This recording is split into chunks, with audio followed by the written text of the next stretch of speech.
Hello friends, welcome back to my channel. আজকের নতুন একটা ব্লগে আপনাদের স্বাগত জানাই।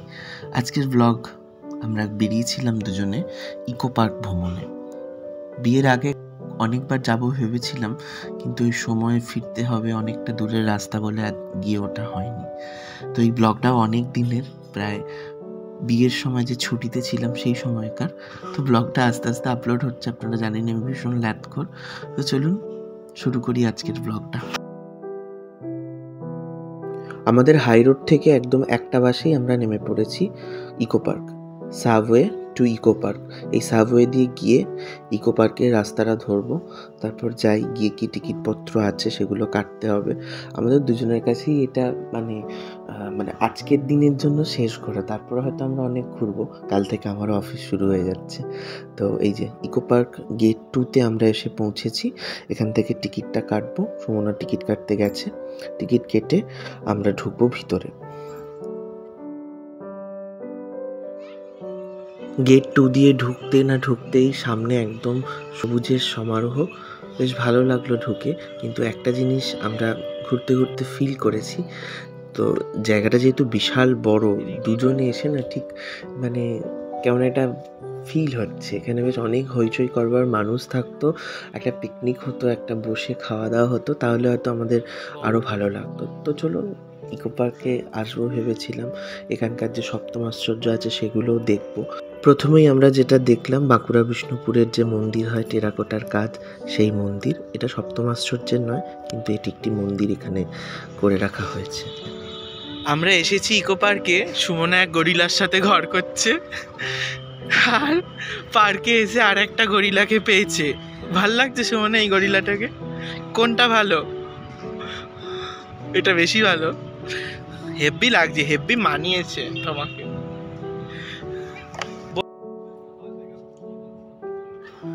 এই জায়গাটার মধ্যে বিশেষভাবে ফিল হচ্ছে যেটা ইকো পার্কের কাছে এসে মনে হচ্ছে যেন শান্তিনিকেতনের যে সোনাঝুরির রয়েছে সেই একটা মানে জঙ্গলের মধ্যে রয়েছি। এই জায়গাটা বেশ সুন্দর, নিরিবিলি, শান্ত, এত সবুজে ভরা জায়গা।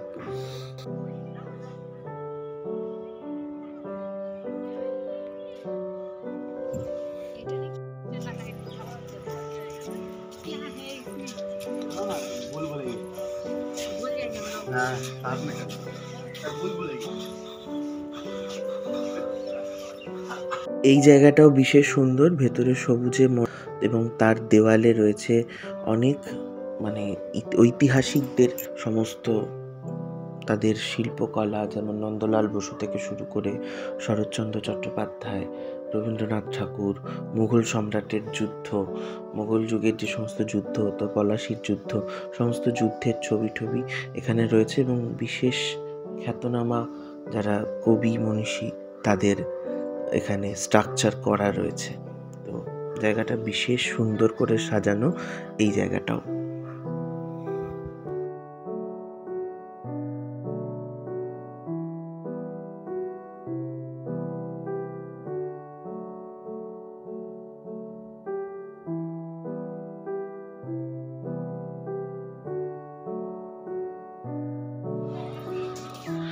কাঠের কাজটা জাস্ট দেখুন, অসাধারণ।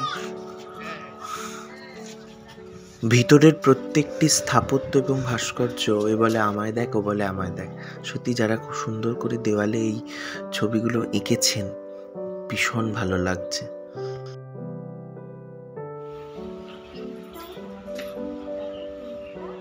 হ্যাঁ, তো এটা হলো একটা ক্যাকটাস গার্ডেন। এরকমভাবে এটাকে সুন্দর করে ছাউনি দিয়ে রেখেছে, নিশ্চয়ই তার কোনো কারণ রয়েছে। এবং প্রত্যেকটা গাছই খুব সুন্দর। এদিকের পিঙ্কটা দেখুন, তোমরা পিঙ্কটা দেখো, খুব ভালো লাগছে। আমি শুঁয়াপোকাকে ভীষণ ভয় পাই, তো এগুলো দেখে আমার শুঁয়াপোকা মনে হচ্ছে, আমার ভীষণ ভয় লাগছে, মনে হচ্ছে না কখন বেরোবো। এদিকের ক্যাকটাসগুলো দেখে মনে হচ্ছে না আমার দিকে দৌড়ে আসছে, বিশেষ করে ওইগুলো, এই যে এই লম্বা লম্বাগুলো।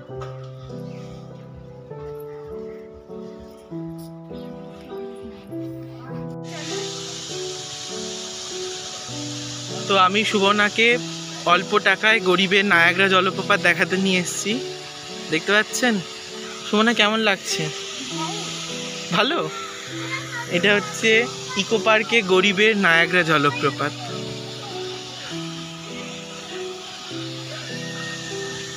কি বিশাল বিশাল গাছ দিয়ে এখানটা মোড়া, যেটার জন্য আরো ভালো লাগছে।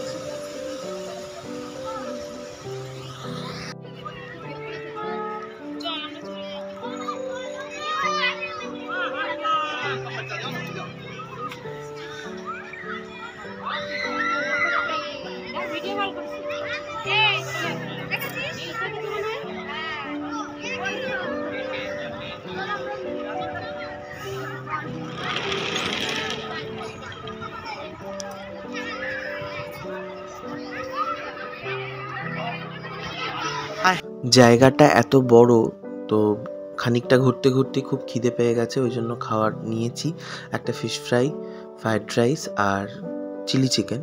এখানে একটা ফুড কোর্ট থেকে খেয়ে নিলাম, তারপর ওই সপ্তম আশ্চর্য গিয়ে ঘুরবো, বুঝলেন? এই যে 7 ওয়ান্ডার টিকিট কাউন্টার, যার বিশাল লাইন। আমি সুমনাকে একটা জায়গায় দাঁড় করিয়ে চটপট গিয়ে লাইন দিয়ে টিকিটটা কেটে নিলাম, কারণ না হলে ও বেকার বেকার আমার সাথে রোদের মধ্যে দাঁড়াবে। তো সেই জন্য ওকে বললাম তুমি এখানে চুপটি করে দাঁড়াও, আমি টিকিটটা কেটে নিয়ে আসছি। তো টিকিট কাটার ডান, আমরা এখন ভেতরে ঢুকছি। বেশ ভালো লাগছে। অনেক সময় অনেকে ফেসবুকে ছবি দেখেছি যে এখানে গেছে, তো দেখা যাক আমাদের কেমন লাগে। তো চলুন ঢোকা যাক। এখানে টিকিট কাউন্টারে টিকিটটা জমা দিতে হচ্ছে। মানে কাউন্টার বলতে কি, যিনি সিকিউরিটি ছিলেন ওনাকে দিয়ে দিলাম দুটো টিকিট। তো প্রথমেই ঢুকতে আমরা দেখতে পাচ্ছি মিশরের পিরামিড। খুব সুন্দর দেখতে, 3 দিকে 3টে ত্রিভুজ আকৃতির এই পিরামিড রয়েছে এবং মাঝখানে একটার মধ্যে হয়তো ঢোকার জায়গা রয়েছে। তো চলুন সেটাতেও ঢুকবো এবং সেটাতে কি আছে আপনাদের সাথে শেয়ার করব। আর এই জায়গাটাও ভীষণ সুন্দর, আর এই জায়গাটা তুলনামূলক একটু বেশি ভিড়, সবাই এইটার জন্যই তো আসে। তো চলুন এর ভেতরে ঢোকা যাক, দেখি কি রয়েছে। আই থিঙ্ক মমিই থাকবে, আর কি থাকার আছে। তো ভেতরটা কিন্তু বেশ ঠান্ডা বাইরের তুলনায়, বুঝলেন? তো চলুন ভেতরে একটু ঠান্ডা ঠান্ডা হাওয়া খেয়ে আসি এবং ভেতরে কি আছে আপনাদের একবার দেখিয়ে নিয়ে আসি।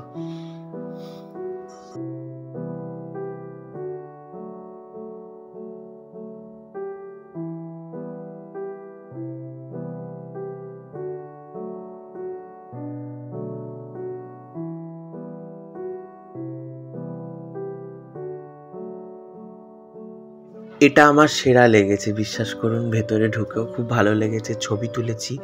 আর তাজমহল খুব ভালো লেগেছে এটা। তো চলুন এটার ভেতরে ঢোকা যাক এবং বাকিগুলো দেখাবো আস্তে আস্তে, দেখুন।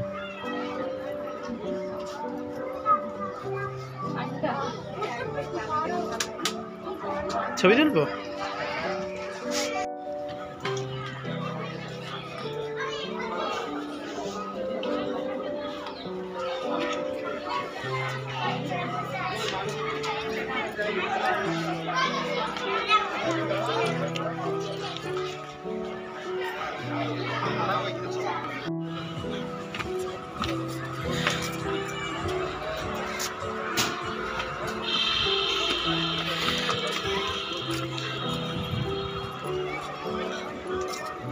তাই না?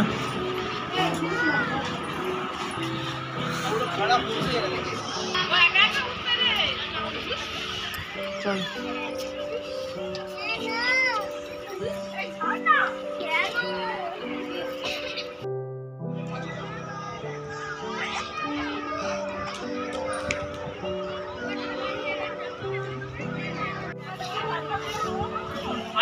এবার তুমি বলো না, এটাই যদি তোমায় কিনে দিতাম, আমাকে কিনে দিলে এরকম মানে। এই জায়গাটাতে এসে সবাই যেটা বলছে এটা ময়ে ময়ে, কারণ এটার নাম MOAY। অনেক। যাই হোক, এই জায়গাটাও আমার ভীষণ ভালো লেগেছে। এটা হলো, যেটা পরে বুঝলাম, ওই কোনো একটা এস্টার আইল্যান্ডের যে আগ্নেয়গিরি হয় সেখানকার, সেই আগ্নেয়গিরির লাভা থেকে এটা তৈরি হয় এবং সেইটা এমনভাবেই তৈরি হয় যেটা হাত পাটা ঠিকঠাক বোঝা যায় না, এবং এটার একটার ওয়েট হয় 14 টন। তো এই হচ্ছে ব্যাপারে। আর এদিকে আমরা গরমের মধ্যে খাচ্ছি আইসক্রিম। তো চলো, আমি খাওয়া দাওয়া একটু ঘোরাঘুরি চলছে আজকে।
তো চলুন, বিকেলের দিকটা বেশ ভালো লাগছে, লেকের ধারে এলাম, ছোট ছোট কি সুন্দর পাতা, এখানে জলজ যে উদ্ভিজগুলো হয়, আর গানের তালে তালে জলটা দুলছে। এখানে গান চালানো হয়েছে বিকেলের দিকটা, পরন্ত রোদ গায়ে মেখে রবিবারের এই বিকেলটা বেশ ভালো কাটলো সকাল থেকে। তো সূর্য ডুবে ডুবে যাচ্ছে, আমরাও এবার ফিরবো বাড়ি, আর কিছুক্ষণের মধ্যেই ফিরবো। আর রবিবার, আর বাড়িতে গিয়ে আজকে আর কোনো কাজ নেই, কাল থেকে যে যার কাজে আমরা দুজনেই ব্যস্ত হয়ে যাব বিশেষভাবে। আমার অফিস, ওর পড়ানো চলতে থাকবে যেমন চলে এসেছে। আর শুধু একটাই কি, দুজনে এক হয়ে গেলাম, এটাই দিনের শেষে একটা চাওয়া। অফিস থেকে বেরিয়েও আর ওকে ফোন করতে হবে না কি গো কোথায় আছো, অফিসে যাওয়ার পথেও আর জানতে হবে না কি করছো, দেখে আসবো, বাড়ি গিয়ে দেখবো। তো দুজনের এই জার্নির পূর্ণতা একটা বিশেষভাবে আনন্দ দেয়।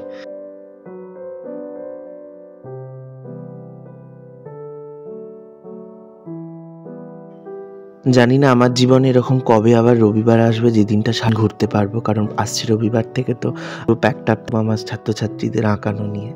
তো যদি কোনো সময় ছুটি থাকে আবার বেরিয়ে পড়বো, শেয়ার করবো আপনাদের সাথে এরকম ভালো ভালো ব্লগ। ততক্ষণ ভালো থাকবেন, সুস্থ থাকবেন, আর ওটা ভালো লাগলে একটা লাইক কমেন্ট করবেন। দেখা হচ্ছে খুব শিগগিরই নতুন আরেকটি ব্লগ নিয়ে। ততক্ষণের জন্য টাটা।